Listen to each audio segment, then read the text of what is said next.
Good morning, everyone. My name is Dana Armstrong. I want to welcome you back to my channel. Yesterday I had said that I was going to do the second video about my gifts, but I feel I must tell y'all a little bit about the way I was raised before I go into that. I was raised very old school.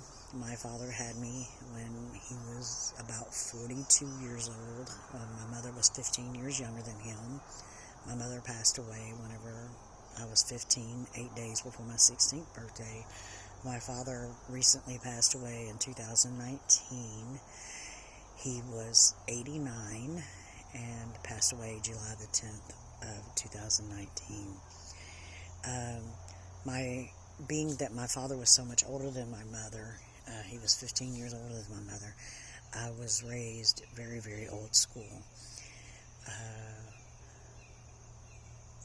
Being he was 42, I was raised in a way that most people cannot comprehend.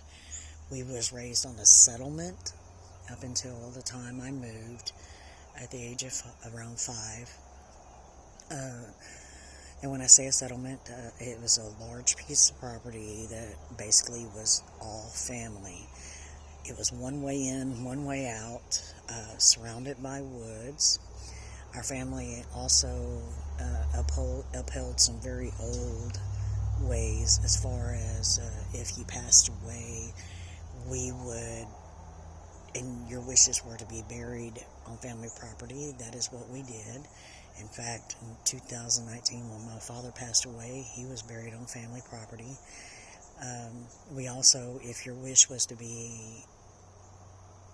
have your wake at one of the family's homes, that is what we also did. We always try to uphold anybody's wishes or their family members' wishes. So now to my experience, that gives you a little bit of background. Many of you may think that is very odd. I don't. I feel it is very normal, and it is normal for me. With that being said, me and my sister were playing in the sand not far from our home, and like I said, we were surrounded by woods. This settlement was. The woods weren't very close by, but my mom kept a close eye on us, not so much because of the fact she was worried about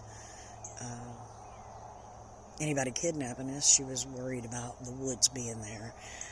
I had been mauled by a dog at the age of a year and a half old.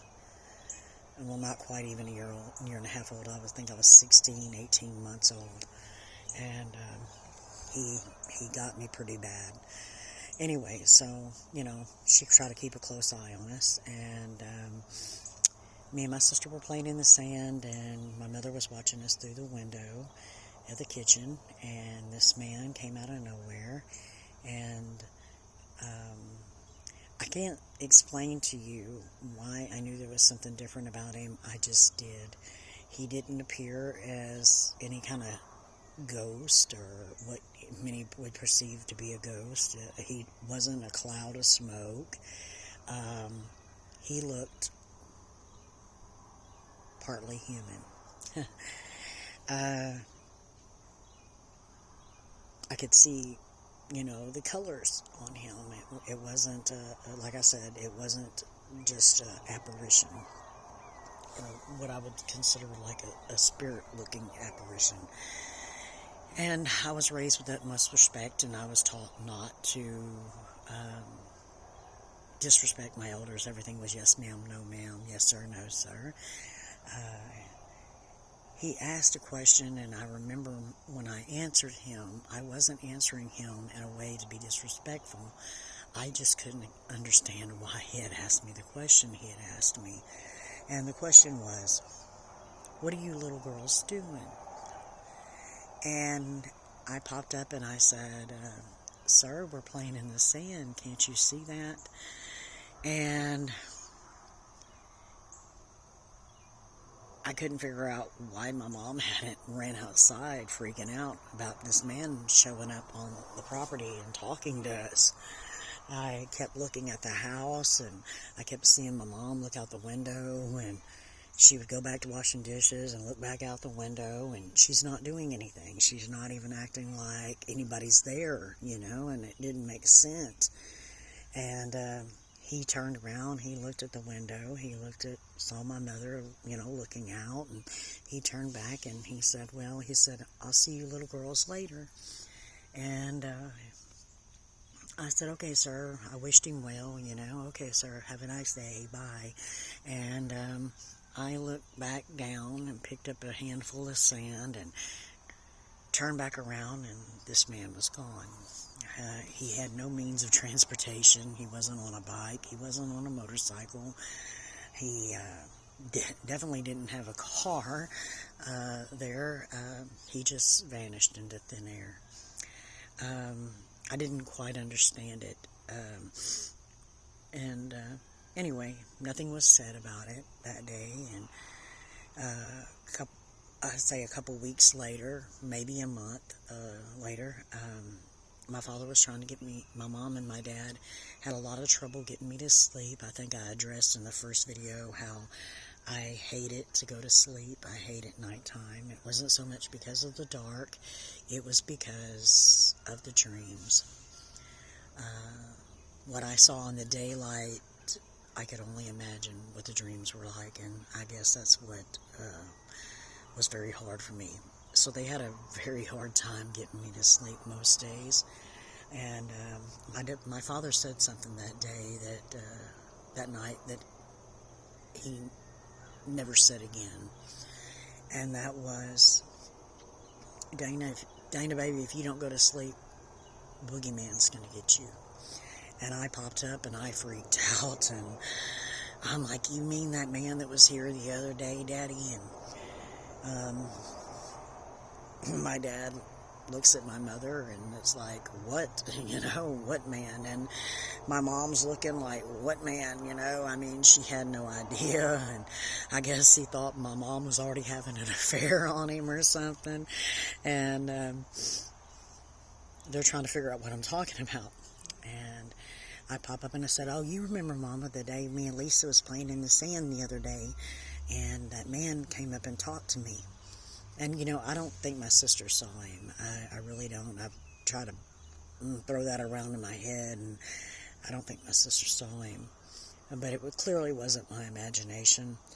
I didn't really have much of an imagination. With everything I saw, I didn't want to imagine anything else. Anyway, they asked me about what happened, and I said, Mommy, you saw him. I know you had to see him. You kept looking out the window, and you just didn't come outside. And she looks at my dad and just, with this puzzled look, shaking her head, and they asked me what he looked like, and my description of him was he was part human. Part of my description of him. And my dad had a look on his face that I never saw before that, nor did I ever see again. And nothing else was said. They didn't tell me, Dana, quit talking like that, quit, that's not true, that, it was never that. Thank God my parents never did me like that. They finally calmed me down, got me to sleep, and I never once heard my dad ever say that comment again. At that point, I think they already knew I was gifted because I had had a couple experiences before that. But nothing in this kind of situation, I guess you would say. Anyway, I'm going to fast forward 20-something years later. Yeah, I know, it's a far fast forward, but, I want to kind of tell not only about the experience, but usually about the outcome. So this is where the outcome comes in. I never could figure that out. I, at that time, did not know, nor did I know up until this night. What I had seen was someone that had already passed on. 20-something years later, as I stated before, we were having a wake for a family member over at another family member's house. And my father had laid down, and two of my close relatives were talking, and they were talking about things they had seen out there, and very strange things, and some of them were quite strange. And I popped up and I said, "Oh my God, that's nothing compared to what I've seen out here." And my aunt said, "What are you talking about, baby?" And I said, "Hey, baby," and I said, "Well, the man that came to me," and I mentioned a couple of other episodes, and I don't want to give all that away to you. So they asked me about this man, and I told them everything that had taken place, and they asked where it was that we had the sand pile, and me and I told them, and they asked me what he looked like, and I told them what he looked like, and I even included that when Daddy and Mama asked me about it, I told them he appeared to be part human. At that point, my aunt looked at my family member looked at my other close family member, and they both had this look on their face, and I had seen that face only whenever my dad had made it, that look. So I popped up, and I said, y'all don't have to believe me. I'm not asking anybody to believe me, and to this day, I still don't. I really don't care what anybody believes. I know what I know, and I know what I see. And so I wasn't being disrespectful. I was just, irritated that they looked at each other like they did. And they said, "Oh, no, we believe you, Dana." And then they filled me in. I said, that's the same look my dad had given my mama 20-something years ago. And I'm grown now. And what is the deal? And they commenced to tell me that it was my dad's stepbrother or half-brother that had been asleep on the floor. These men had came in on horseback and had accused my step-grandfather or whatever of stealing cattle or horses, and they wanted him to come outside, and he wouldn't go outside because he knew he hadn't taken anything. I was raised not to steal and all that. I mean, so they commenced to opening fire on the house and shooting, of course, and at the point they did, the 18-year-old stepbrother or half-brother of my father's was laying on a pallet on the floor, asleep, and a bullet entered the house, and he took a fatal shot. So that gives you a little bit of insight as to what it's kind of been like for me. Sometimes it's been a puzzle, and sometimes some things I've never figured out, though I have tried. But that's the first of my visits. Like I said, this is going to be kind of hard for me to explain in layman's terms for people that aren't like me. I am trying to break it down as well as I can. If you have any questions or anything, just feel free to comment. And I will try to answer any kind of questions, as best as I can.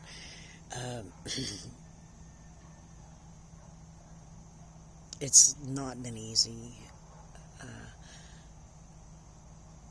I've never really felt like I fit in anywhere, though I've had a lot of friends. I love my friends, I love my family, but there's always been like, I'm here for a certain reason. And anyway, I don't know where I'm going with this morning. I woke up way too early, I think, on my day off. But I've been drinking coffee. I do have that. I probably need about 5 more cups. And anyway, you know, like I said, if you like these videos and you're interested in hearing more, please subscribe, like, and share. I am going to share a majority of these on Facebook. However, I don't know if I will all of them. It will be a little while before I get to post this. I do not have Wi-Fi. I'm having to go into town to do all that. Where we're at is, you know, fairly wooded. It takes a while for these to download. I tried with the first one. I'm not going to attempt it with this one until I get into town. Anyway, everybody have a blessed day. My next video is probably going to be more talking. I may or may not include an experience in it. It just depends on, you know, how long the video ends up being. I'm trying not to make these extensively long. It takes longer to download them and upload them, or whatever you want to call it. I'm not a whiz with computers. I'm not a whiz with doing this. I'm not a professional speaker, so I'm just me. What I've always been. I didn't write down everything, and I'm not reading off cue cards. I'm reading off strictly my experiences, my memory. That's why I can't be precise on dates. Anyway, if you have any questions, just hit me up, and I'll see you when I see you. Bye.